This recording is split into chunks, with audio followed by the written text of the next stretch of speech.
شفیع المذنبین۔ نماز سے پہلے جو ہماری گفتگو ہوئی تھی اس کے اندر میں نے آپ کو یہ بات بتائی تھی کہ یہ جو رات ہے شعبان المعظم کی، یہ رات ہو یا رمضان المبارک کی راتیں ہوں یا اسی طریقے سے دیگر جن دنوں کو اللہ تعالیٰ نے عزت عطا فرمائی ہے وہ دن ہوں، رمضان المبارک ہو، شب قدر ہو، کچھ بھی ہو، یہ جو کچھ بھی ہے یہ اللہ تعالیٰ کی رحمت کے نشان ہیں، اللہ تعالیٰ کی رحمت کی علامات ہیں کہ اللہ تعالیٰ کی ذات اقدس کی چاہت، اللہ تعالیٰ کی ذات اقدس کی مرضی اور منشا یہ کہ میرا کوئی بندہ بھی جہنم کے اندر نہ جائے۔ اللہ تعالیٰ کی ذات اپنے بندوں سے پیار فرماتے ہیں، انہیں کتنا پیار فرماتے ہیں۔ پہلی نشست کے اندر بخاری شریف کی روایت پڑھ کے میں نے آپ کو سنا دیا کہ اللہ تعالیٰ کئی ماؤں سے زیادہ اپنے بندوں سے پیار فرماتے ہیں۔ تو جس طرح ایک ماں گوارہ نہیں کرتی کہ اس کا بچہ آگ کے اندر جائے، اسی طرح اللہ تعالیٰ کی ذات اقدس یہ گوارہ نہیں کرتے کہ اس کا کوئی بندہ بھی جہنم کی آگ کے اندر جائے۔ اس لیے اللہ تعالیٰ کی ذات اقدس نے اپنی رحمت کی سبیلیں تو میں عنایت فرمائی ہیں، کہیں پر شعبان المعظم، کہیں پر رمضان المبارک، کہیں پر عاشورہ کی رات، اور اسی طریقے سے دیگر جو معاملات ہیں، دیگر جو امور ہیں، دیگر جو عبادات ہیں۔ اس کا فلسفہ کیا ہے؟ اللہ تعالیٰ تمہیں بخشنا چاہتے ہیں، اللہ تعالیٰ تم سے محبت فرماتے ہیں۔ دوسری بات یہ یاد رکھیں، بچپن سے آپ لوگوں نے بھی سنا ہوگا کہ آپ لوگ یہ سنتے ہیں کہ یہ جو رات ہوتی ہے اس رات کے اندر اللہ تعالیٰ فیصلے فرماتا ہے، کس بندے کو کتنا رزق اللہ تعالیٰ دیں گے، کس بندے کی موت ہے، کس بندے کی زندگی، یہ سب کچھ لکھا جاتا ہے۔ یہ بات درست نہیں ہے۔ دیکھیں اللہ تعالیٰ قرآن کے اندر واضح طور کے اوپر فرماتا ہے انا انزلنا فی لیلۃ مبارکۃ انا کنا منذرین فیہا یفرق کل امر حکیم، یعنی جس رات اللہ تعالیٰ کی ذات اقدس نے نازل فرمایا ہے قرآن، اس رات اللہ تعالیٰ فرماتا ہے کہ میں امور کے فیصلے کرتا ہوں، مختلف امور کے فیصلے سپرد ہوتے ہیں، مختلف امور کے فیصلے کیے جاتے ہیں۔ تو دیکھیں نا قرآن پاک کی نص سے یہ بات ثابت ہو گئی کہ جس رات اللہ تعالیٰ نے قرآن نازل فرمایا اس رات فیصلے ہوتے ہیں۔ گو کہ اس بات میں کوئی شک نہیں ہے کہ اسی کی یعنی جو آیت کریمہ میں نے آپ کے سامنے پڑھی ہے، اسی کی تفسیر کے اندر حضرت ابن عباس رضی اللہ تعالیٰ عنہ آپ اور اسی طریقے سے امام بیہقی نے اس روایت کو نقل کیا، دیگر مفسرین نے حضرت ابن عباس کی اس تفسیر کو نقل کیا ہے کہ وہ فرماتے ہیں کہ یہ شعبان کی رات ہے، 15ویں رات ہے۔ لیکن یہ جو روایت ہے اس روایت کے اوپر سخت تنقید کی گئی ہے، سخت جرح کی گئی ہے، اور قرآن سے جب یہ بات واضح ہو گئی ہے تو دیگر باتوں کی طرف آپ کو توجہ دینے کی ضرورت ہی نہیں ہے۔ لہذا یہ غلط فہمی ہے، آپ اس کو بھی دور فرما لیں کہ اس رات فیصلے نہیں ہوتے، فیصلے ہوتے ہیں کس رات؟ لیلۃ القدر کی رات۔ سن 2017 کی بات ہے، حسن ابدال کے ساتھ ایک گاؤں ہے، وہاں پر میرا خطاب تھا، مجھ سے پہلے اس مسجد کے جو خطیب تھے انہوں نے گفتگو کی تھی، تو وہاں پر میں نے ان کو ٹوکا تھا، تو اس مسجد کے اندر جھگڑا بن گیا تھا۔ اس مسجد کے اندر باقاعدہ وہ کہتے ہیں بچپن سے ہم سنتے چلے آئیں، یہ بات اس طرح نہیں ہوتی، سنتے چلے آئیں تو کیا ہے، ہم کئی ایسی رسمیں جو بچپن سے ہم نے دیکھتے چلے آ رہے ہیں، ہمارے باپ دادا کرتے چلے آ رہے ہیں، ان رسموں کے اندر گرفتار ہیں، لیکن جہاں پر بات آ جائے قرآن اور سنت کی اور دلیل جس بندے کی زیادہ مضبوط ہو تو ہمیں چاہیے بحیثیت مسلمان ہم وہاں پر سر کو جھکا لیں، ٹھیک ہے۔ لہذا یہ غلط فہمی ہے، اس غلط فہمی کو آپ دور فرما لیں کہ اس رات کوئی فیصلے نہیں ہوتے، فیصلے ہوتے ہیں لیلۃ القدر والی رات۔ دو باتیں ہو گئی۔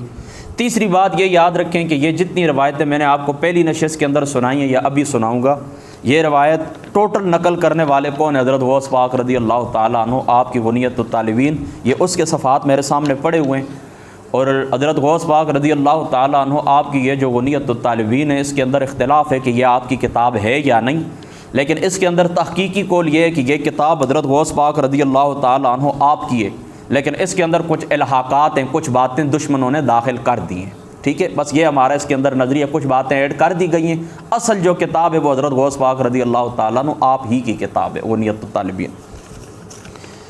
تو میں یہاں تک پہنچا تھا جہاں سے میری گفتگو ختم ہوئی تھی، وہاں سے میں آگے آپ کو سناتا ہوں۔ حضرت انس بن مالک رضی اللہ تعالیٰ عنہ آپ اس حدیث پاک کے راوی ہیں۔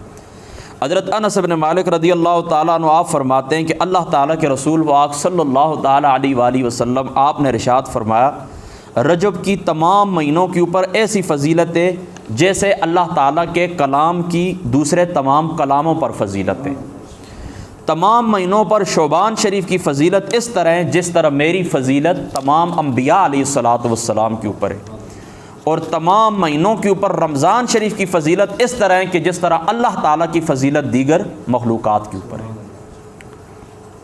اسی طریقے سے حضرت انس بیان فرماتے ہیں صحابہ پاک یعنی حضور علیہ الصلاۃ والسلام کے جو صحابہ تھے، اسلاف تھے، ان کا طریقہ یہ تھا کہ شعبان شریف کا چاند دیکھتے تو دیکھتے ہی کیا کرتے تھے؟ تلاوت کے اندر منہمک ہو جایا کرتے تھے، تلاوت کے اندر مصروف ہو جایا کرتے تھے، قرآن کی تلاوت کیا کرتے تھے۔ اور مسلمان اس مہینوں کے اندر کیا کرتے تھے؟ اپنے مالوں کی زکوٰۃ نکالا کرتے تھے تاکہ کمزور مساکین کھائیں پئیں اور رمضان شریف کے لیے وہ طاقتور ہو جائیں۔ اس طرح رمضان شریف کے اندر ان کو جو ضروریات ہوتی ہیں وہ بھی ان کی ضروریات پوری ہو جائیں۔ اور جو حکام ہوتے تھے، قاضی ہوتے تھے، حکمران ہوتے تھے، وہ قیدیوں کو طلب کرتے، جو لوگ قید کے اندر گل سڑ رہے ہوتے، جیلوں کے اندر گل سڑ رہے ہوتے، ان کو طلب کرتے۔ اگر کوئی حد کسی کے اوپر قائم کرنا ہوتی، قابل حد ہوتا، تو اس کے اوپر حد قائم کر دی جاتی، اس کو سزا دی جاتی اور اس کو چھوڑ دیا جاتا۔ اور تاجر اس طرح کرتے تھے کہ پورے سال کا حساب کر کے اپنا قرضہ اتار دیا کرتے تھے، اور دوسروں سے رقم کی جو وصولی ہے وہ وصولی کر لیا کرتے تھے۔ یعنی کیا مطلب ہے کہ اپنا اہتمام جو ہے وہ پہلے ہی کر لیا کرتے تھے، کسی سے قرضہ لینا ہے وہ لے لیا کرتے تھے، دینا ہے دے لیا کرتے تھے۔ اب ہم دیکھیں نا اس روایت کی روشنی کے اندر، اب آپ دیکھ لیں، پھر آخری الفاظ یہ ہیں کہ جب ہلال رمضان دیکھتے تو غسل کر کے پورے مہینے کے لیے معتکف ہو جاتے تھے، اعتکاف کے لیے آ جاتے تھے۔ اب دیکھیں اس روایت کی روشنی کے اندر ہم اپنا حال دیکھیں نا، ہمیں جمعہ کا پتہ چلتا ہے، نہ جمعرات کا پتہ چلتا ہے، نہ شعبان کا پتہ چلتا ہے، اسی طریقے سے نہ ہی رمضان کا پتہ چلتا ہے۔ کوئی ہم ادب آداب نہیں کرتے، جس طرح بس آتا ہے اپنا وقت پاس کرتے رہتے ہیں، بڑے دنوں کا کوئی احترام نہیں، اور پھر ہمارا حال جو ہے وہ سب کے سامنے۔ آگے حضرت غوث پاک رضی اللہ تعالیٰ عنہ آپ شعبان شریف کے حروف سے کچھ اشارات لیتے ہیں۔ آپ فرماتے ہیں لفظ شعبان کے 5 حروف ہیں، شین، عین، با، الف اور نون۔ فرماتے ہیں شین سے مراد شرف ہے، شین سے شرف کی طرف اشارہ ہے، عین سے علوف کی طرف اشارہ ہے، بلندی کی طرف اشارہ ہے، اور با سے بر یعنی نیکی کی طرف اشارہ ہے۔ اسی طریقے سے الف سے الفت کی طرف اشارہ ہے، اور نون سے نور کی طرف اشارہ ہے۔ یہ تمام اللہ تعالیٰ کی طرف سے اپنے بندوں کے لیے اس مہینے کے تحفے ہیں۔ کون کون سے؟ جس طرح میں نے بیان کیا، شرف، علو، نیکی، الفت، نور، یہ کیا ہیں؟ یہ بندوں کے لیے تحفے ہیں، اللہ تعالیٰ کی طرف سے بندوں کے لیے تحفے ہیں۔ یہ ایسا مہینہ ہے فرماتے ہیں کہ جس کے اندر خیر کا دروازہ کھول دیا جاتا ہے اور برکتوں کا نزول ہوتا ہے، گناہوں کی معافی ہوتی ہے، برائیوں کی تلافی ہوتی ہے۔ چونکہ اس مہینے میں آپ صلی اللہ تعالیٰ علیہ وآلہ وسلم پر کثرت سے درود شریف پڑھا جاتا ہے، فرماتے ہیں اس لیے اس شعبان شریف کو کیا کہتے ہیں؟ درود شریف کا مہینہ بھی کہا جاتا ہے۔ شعبان شریف کو کیا کہا جاتا ہے؟ درود شریف کا مہینہ بھی کہا جاتا ہے۔ اللہ اکبر، اللہ اکبر۔ آگے فرماتے ہیں کہ اس ماہ میں رمضان المبارک کی مسلمان کو چاہیے کہ وہ اس ماہ مقدس کے اندر غفلت کا مظاہرہ نہ کرے، اس ماہ مقدس کے اندر غفلت کا مظاہرہ نہ کرے، بلکہ کیا کرے؟ اس ماہ مقدس کے اندر رمضان شریف کی تیاری کرے اور اپنے آپ کو گناہوں سے پاک کرے، توبہ اور استغفار کرے، ماہ شعبان میں گریہ و زاری کرے، اور نبی پاک صلی اللہ تعالیٰ علیہ وآلہ وسلم آپ کے وسیلے سے اللہ تعالیٰ کا قرب تلاش کرے، گناہوں کی بخشش کروائے، دل کو پاک کرے، باطنی بیماریوں کا علاج کرے، اور اس میں غفلت کا مظاہرہ نہ کرے کہ آج نہیں تو کل میں توبہ کر لوں گا، کل توبہ نہ کی تو پرسوں توبہ کر لوں گا، ابھی تو میں جوان ہوں، بڑھاپے میں توبہ کر لوں گا۔ فرماتے ہیں عمر کے 3 دن ہیں، عمر کے کتنے دن ہیں؟ جو زندگی اللہ تعالیٰ نے ہمیں دی اس کے کتنے دن ہیں؟ 3 دن ہیں۔ فرماتے ہیں ایک وہ دن ہے جو گزر گیا جس کو ماضی کہتے ہیں، اور ایک آج کا دن ہے جس کو ہم حال کہتے ہیں، اور ایک آنے والا دن ہے جس کو ہم استقبال کہتے ہیں۔ فرماتے ہیں یہ 3 دن کیا ہے؟ انسان کی ٹوٹل زندگی ہے۔ فرماتے ہیں ماضی تو گزر چکا، یعنی کل کا دن گزر چکا، مستقبل امیدوں پر ہے، مستقبل کیا ہے؟ امیدوں پر ہے، اور حال کا عملی کام آئے گا، یعنی موجودہ جو گھڑی ہے اسی کو غنیمت سمجھیں، اس کے اوپر عمل کریں، اور کیا ہوگا؟ حال کا عملی کام آئے گا۔ اور فرماتے ہیں ماضی عبرت ہے، حال غنیمت ہے، اور استقبال خطرے سے خالی نہیں ہے۔ ماضی کیا ہے؟ عبرت ہے، حال کیا ہے؟ غنیمت ہے، اور استقبال یعنی جو مستقبل ہے وہ خطرے سے خالی نہیں ہے۔ اسی طریقے اس طرح فرماتے ہیں مہینے 3 ہیں، رجب تو گزر گیا، اب واپس نہیں آئے گا۔ رمضان شریف کا انتظار ہے مگر علم نہیں کہ زندگی ساتھ دے گی یا نہیں دے گی۔ اور شعبان شریف کا جو فرماتے ہیں کہ ماہ مقدس ہے وہ موجود ہے۔ نبی پاک صلی اللہ تعالیٰ علیہ وآلہ وسلم آپ نے ایک شخص کو نصیحت فرمائی، اور وہ کون تھے؟ حضرت عمر بن الخطاب تھے یا عبداللہ ابن عمر تھے۔ فرماتے ہیں 5 چیزوں کو حضور علیہ الصلوۃ والسلام نے فرما 5 چیزوں سے پہلے غنیمت سمجھو، بڑھاپے کو جوانی سے پہلے، بیماری کو صحت سے پہلے، ناداری کو مال سے پہلے، ناداری سے پہلے مالداری کو، اور مشغولیت سے پہلے فراغت کو، اور موت سے پہلے زندگی کو۔ ان الفاظ کو پھر سن لیں، بڑھاپے سے پہلے جوانی کو غنیمت سمجھو، صحت سے پہلے بیماری سے پہلے صحت کو غنیمت سمجھو، اور ناداری سے پہلے مالداری کو غنیمت سمجھو، اور مشغولیت سے پہلے فراغت کو کیا سمجھو؟ غنیمت سمجھو، اور موت سے پہلے زندگی کو غنیمت سمجھو۔ اللہ اکبر، اللہ اکبر۔ آگے بڑھیے، یہ دیکھیں نا شعبان المعظم کے کتنے فضائل ہیں۔ حضرت ام المؤمنین عائشہ صدیقہ رضی اللہ تعالی عنہا فرماتی ہیں کہ حضور نبی پاک صلی اللہ تعالی علیہ وآلہ وسلم رات بھر قیام اور قعود کی حالت کے اندر یہی دعا پڑھتے تھے، اور دعا پڑھتے رہتے تھے۔ وہ دعا پیچھے میں آپ کو سنا چکا ہوں کہ آپ کے پاؤں مبارک سوج جاتے، یعنی دیکھیں نا کیا دعا کرتے، اے پاک پروردگار میرا جسم اور دل تیرے لیے سجدہ کرتے ہیں، اے پاک پروردگار میرا دل تجھ پر ایمان لایا، میں تیری نعمتوں کا شکر ادا کرتا ہوں، اور اے پاک پروردگار میں تیری رضا کا طالب ہوں، اور میں سوال کرتا ہوں اور تیری حمد و ثنا کرتا ہوں۔ فرماتے ہیں پوری رات حضور علیہ الصلوۃ والسلام یہی دعا فرماتے ہیں، یہاں تک کہ آپ کے پاؤں مبارک کے اندر ورم آ جاتا۔ تو میں کہتی لیغفر لک اللہ ما تقدم من ذنبک وما تأخر، کیا اللہ تعالیٰ نے آپ کے لیے یہ اعلان نہیں فرمایا؟ تو حضور علیہ الصلوۃ والسلام فرماتے کیا میں اللہ تعالیٰ کا شکر گزار بندہ نہ بنوں؟ یعنی اللہ تعالیٰ کا میں شکر گزار بندہ نہ بنوں۔ اسی طریقے سے حضرت عائشہ رضی اللہ تعالی عنہ آپ سے مروی روایت ہے، آپ فرماتی ہیں کہ اللہ کے رسول نے حضرت عائشہ سے پوچھا، عائشہ وہ بابرکت رات کون سی ہے؟ بولی اور اللہ اور اس کا رسول بہتر جانتے ہیں، اللہ تعالیٰ اور اس کا رسول بہتر جانتے ہیں بابرکت رات کون سی ہے۔ تو حضور علیہ الصلوۃ والسلام نے فرما وہ نصف شعبان کی رات ہے، یعنی 15ویں رات ہے۔ یعنی ام المؤمنین سے کیا سوال کیا کہ وہ برکت والی رات کون سی ہے؟ تو حضور علیہ الصلوۃ والسلام نے ارشاد فرما وہ برکت والی رات نصف شعبان کی رات ہے، اس میں دنیا اور دنیا والوں کے اعمال اللہ تعالیٰ کے حضور پیش ہوتے ہیں۔ اس رات اللہ تعالیٰ قبیلہ غنم یعنی قبیلہ بنو کلب کی بکریوں کے بالوں کی تعداد کے برابر اللہ تعالیٰ لوگوں کو جہنم سے آزادی عطا فرماتے ہیں۔ اے عائشہ کیا تم اس رات مجھے عبادت کی اجازت دیتی ہو؟ فرما ہاں اللہ کے رسول۔ پھر حضور علیہ الصلوۃ والسلام نے نماز پڑھی اور ہلکا قیام فرمایا، یعنی تھوڑا قیام فرمایا، اس میں سورۃ الفاتحہ اور ایک چھوٹی سورت پڑھی۔ پھر رات کے ایک حصے تک حضور علیہ الصلوۃ والسلام سجدہ ریز پڑے رہے۔ پھر اس کے بعد حضور علیہ الصلوۃ والسلام دوسری رکعت میں اسی طرح قیام کر کے سجدہ ریز ہو گئے، اور فجر تک حضور علیہ الصلوۃ والسلام سجدہ فرماتے رہے۔ فرماتے میں نے یہ گمان کیا کہ شاید حضور علیہ الصلوۃ والسلام کی روح مبارک کیا ہو گئی؟ پرواز کر گئی ہے۔ اور یہ روایت آگے پھر تفصیلی آخری الفاظ اس کے یہ ہیں کہ اللہ تعالیٰ نصف شعبان کی رات آسمان دنیا کے اوپر اللہ تعالیٰ کی ذات اقدس نزول فرماتے ہیں جیسا اس کی شان کے لائق ہے، اور نزول فرماتے ہیں اور فرماتے ہیں کہ قبیلہ بنو کلب کی بکریوں کے بالوں کی تعداد کے برابر اللہ تعالیٰ لوگوں کو جہنم سے آزادی عطا فرماتے ہیں۔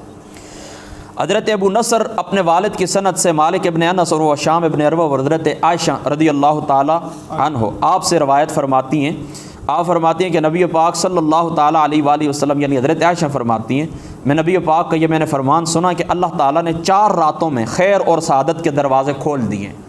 4 راتوں کے اندر اللہ تعالیٰ کیا فرماتا ہے؟ خیر اور سعادت کے دروازے اللہ تعالیٰ کی ذات اقدس کھول دیتے ہیں۔ کون کون سی وہ 4 راتیں؟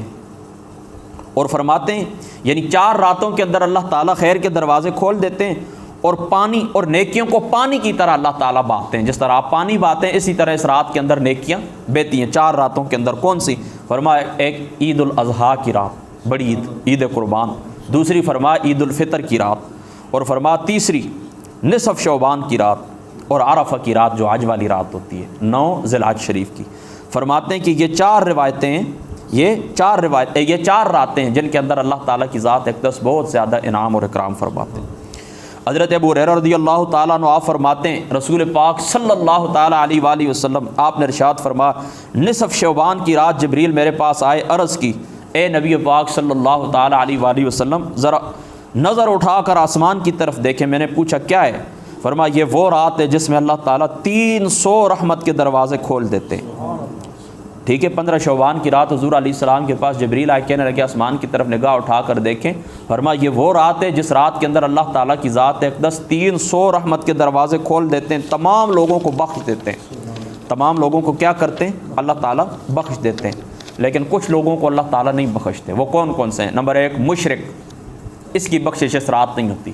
نمبر 2 جادوگر۔ نمبر 3 دائمی شرابی، پکا شراب پینے والا۔ نمبر 4 سودی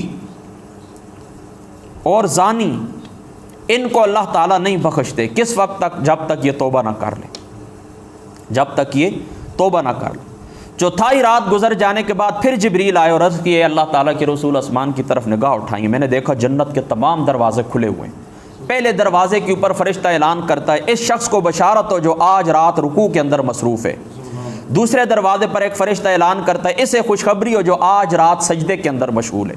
تیسرے دروازے پر ایک فرشتہ یہ اعلان کرتا ہے اسے مبارک ہو جو آج رات دعاؤں کے اندر گزارے گا۔ چوتھے دروازے پر ایک فرشتہ یہ اعلان کرتا ہے اسے مبارک ہو جو آج رات ذکر الہی کے اندر مصروف رہے۔ پانچویں دروازے پر ایک فرشتہ یہ اعلان کرتا ہے اسے مبارک ہو جو آج رات خشیت الہی کے اندر گریہ وزاری کرے گا۔ چھٹے دروازے پر فرشتہ اعلان کرے گا آج رات مسلمانوں کے لیے خوشخبری ہے۔ ساتویں دروازے کے اوپر فرشتہ اعلان کرتا ہے کوئی سوالی جس کا مطالبہ پورا کیا جائے، کوئی فرشتہ اعلان کر رہا ہے کہ کوئی سوالی جس کا مطالبہ پورا کیا جائے۔ وہ آٹھویں دروازے پر ایک فرشتہ اعلان کر رہا ہے کوئی گناہوں سے معافی مانگنے والا ہے کہ اس کے گناہ معاف کر دیے جائیں۔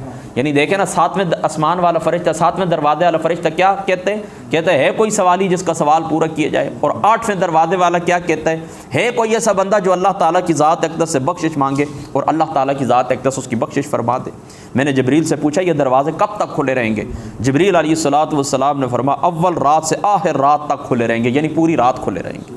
پھر فرمایا اے نبی پاک صلی اللہ تعالیٰ علیہ وآلہ وسلم اس رات اللہ تعالیٰ کی ذات اقدس بنو کلب کی بکریوں کے بالوں کی تعداد کے برابر اللہ تعالیٰ لوگوں کو جہنم سے آزادی نصیب فرماتے ہیں۔ اب شب برات کی جو وجہ تسمیہ ہے نا، وہ میں آپ کو پہلے بتا چکا ہوں کہ اس کے اندر اللہ تعالیٰ نے 2 براتیں نازل کی ہیں، یعنی گناہگاروں کو اللہ تعالیٰ آگ سے نجات عطا فرماتے اور نیکوکاروں کو اللہ تعالیٰ ذلت سے، رسوائیوں سے اور پریشانیوں سے اللہ تعالیٰ کی ذات اقدس کیا کرتے ہیں؟ نجات عطا فرماتے ہیں۔ ٹھیک ہے، حدیث نبوی ہے کہ نصف شعبان کی شب اللہ تعالیٰ اپنی مخلوق کو دیکھتے ہیں، اہل ایمان کی بخشش فرماتے ہیں، کفار کو مزید مہلت دیتے ہیں اور حاسدوں کو ان کے حسد کی وجہ سے چھوڑ دیتے ہیں تاکہ یہ حسد سے باز آ جائے۔ ٹھیک ہے، یہ بات آپ سمجھ گئے؟ حاسدوں کو اللہ تعالیٰ، یعنی دیکھیں نا جو لوگ بخیلی کرتے ہیں نا ان کو اللہ تعالیٰ کہتے ہیں ان کو چھوڑ دے جب تک یہ توبہ نہیں کرتے۔ کافروں کو بھی مزید مہلت ملتی ہے، مسلمانوں کو ہی تو اللہ تعالیٰ مغفرت فرماتے ہیں، اہل ایمان کی بخشش فرما دیتے ہیں، کافروں کو بھی اللہ تعالیٰ کی ذات اقدس کیا کرتے ہیں؟ مزید مہلت دیتے ہیں۔ لیکن دیکھیں نا حسد کتنا بڑا گناہ ہے کہ حسد کرنے والوں کو کیا کہا جاتا ہے؟ حسد کرنے والوں کو کہا جاتا ہے کہ ان کو اس وقت تک چھوڑے رکھو جب تک کہ یہ توبہ نہیں کرتے۔ اور کہا جاتا ہے کہ آسمان پر فرشتے 2 راتوں میں عید مناتے ہیں، جیسے دنیا کے اندر ہم لوگ عید مناتے ہیں نا، 2 عیدیں، عید الاضحیٰ اور عید الفطر۔ فرشتوں کی عیدیں کون سی ہیں؟ فرماتی ہے ایک شب قدر اور شب برات، یعنی آج کی رات اور شب قدر کی رات۔ یہ کیا کرتے ہیں فرشتے؟ اس رات کیا کرتے ہیں؟ عید مناتے ہیں۔ حضرت حسن بصری آپ 15ویں رات کو گھر سے نکلتے ہیں تو آپ کے چہرے سے یوں محسوس ہوتا ہے جیسا آپ قبر سے نکل کے آئیں، قبر سے نکل کے آئیں۔ آپ سے اس کی وجہ پوچھی گئی تو فرمایا اللہ کی قسم جس شخص کی کشتی بالکل درمیان کے اندر الٹ جاتی ہے نا، سمندر کے درمیان کے اندر، فرماتے ہیں ان لوگوں کا اتنا دکھ بھی نہیں ہے جتنا میرا دکھ ہے، میری مصیبت ہے۔ فرمایا وجہ کیا ہے؟ فرمایا گناہوں کو تو یقین ہے کہ ہم نے گناہ کیے ہیں، لیکن نیکیوں کو کوئی یقین نہیں ہے کہ کیا پتہ ہے اللہ تعالیٰ قبول کرے یا قبول نہ کرے، قبول کرے یا قبول نہ کرے۔ اب شب برات کی نماز کے متعلق میں آپ کو بتاتا ہوں، بس آخری بات ہے کہ حضرت غوث پاک لکھتے ہیں کہ یہ 100 رکعت ہیں۔ کتنی؟ 100 رکعت ہیں۔ دیکھیں مختلف اور بھی ہیں، میں آپ کو 6 رکعتوں کی روایت بھی سنا دوں، اور مختلف روایتیں صلاۃ و تسبیح بھی پڑھنی چاہیے، یعنی مختلف بزرگان دین سے مختلف چیزیں منقول ہیں۔ بہرحال آپ یہ بھی سن لیں میں آپ کو پہلے بتا چکا ہوں کہ یہ جو کتاب ہے چونکہ یہ فضائل کے متعلق گفتگو ہو رہی ہے لہٰذا ہمیں زیادہ لے دے کرنے کی ضرورت نہیں ہے۔ شب برات کی 100 رکعتیں جس میں 1000 مرتبہ آپ نے سورۃ الاخلاص پڑھنی ہے، یعنی ہر رکعت کے اندر 10 مرتبہ سورۃ الاخلاص پڑھیں گے تو 100 رکعتیں پڑھیں گے تو کتنی ہو جائیں گی؟ 1000 ہو جائیں گی۔ فرماتے ہیں اسے صلاۃ الخیر کہتے ہیں۔ اسے کیا کہتے ہیں؟ صلاۃ الخیر۔ اس نماز سے برکتیں حاصل ہوتی ہیں۔ پہلے لوگ فرماتے ہیں لوگ اسے باجماعت ادا کیا کرتے تھے اور اس نماز کی بڑی فضیلت ذکر کی گئی ہے۔ اب آخری روایت حضرت حسن بصری فرماتے ہیں کہ مجھ سے 30 صحابیوں نے روایت بیان کی کہ جو شخص شب برات میں یہ نماز پڑھتا ہے وہ 70 مرتبہ اللہ کی نظر کرم سے مشرف ہوتا ہے، 70 مرتبہ، جبکہ ہر نظر کرم میں اللہ تعالیٰ اس کی 70 حاجتیں پوری فرما دیتے ہیں، جس میں سے سب سے ادنی حاجت کیا ہے؟ اس بندے کی مغفرت ہو جاتی ہے۔ اس نماز کو ان 14 راتوں میں پڑھنا مستحب ہے۔ وہ 14 راتیں میں نے آپ کو پہلے بتا چکا کہ جن کو اللہ تعالیٰ نے عزت عطا فرمائی، ٹھیک ہے، 14 راتیں، ان میں شب قدر کی ہے، اسی طریقے سے یعنی رمضان المبارک کا جو آخری طاق عشرہ ہوتا ہے، اسی طریقے سے شب برات ہوتی ہے، اسی طریقے سے عاشورہ کی رات ہوتی ہے، اس طرح 14 راتیں بنتی ہیں، ٹھیک ہے، وہ پہلے میں آپ کو بتا چکا ہوں۔ تو فرماتے ہیں کہ ان 14 راتوں میں اس کا پڑھنا مستحب ہے جن میں عبادات اور شب بیداری کا اہتمام کیا جاتا ہے تاکہ اس نماز کے پڑھنے والوں کو عزت، عظمت اور اجر و ثواب حاصل ہو جائے، ٹھیک ہے۔ یہ شعبان المعظم شریف کے کچھ فضائل تھے جو میں نے آپ لوگوں کے سامنے ذکر کیے ہیں۔ انشاءاللہ تعالیٰ زندگی باقی رہی تو آج کی جو شب ہے اس کے اندر ہم اسی طرح کریں گے کہ وہ کیا کہتے ہیں کہ انشاءاللہ تعالیٰ ہم صلاۃ التسبیح بھی پڑھیں گے۔ اللہ تعالیٰ کی ذات اقدس عمل کی توفیق عطا فرما۔ واخر دعوانا الحمدللہ۔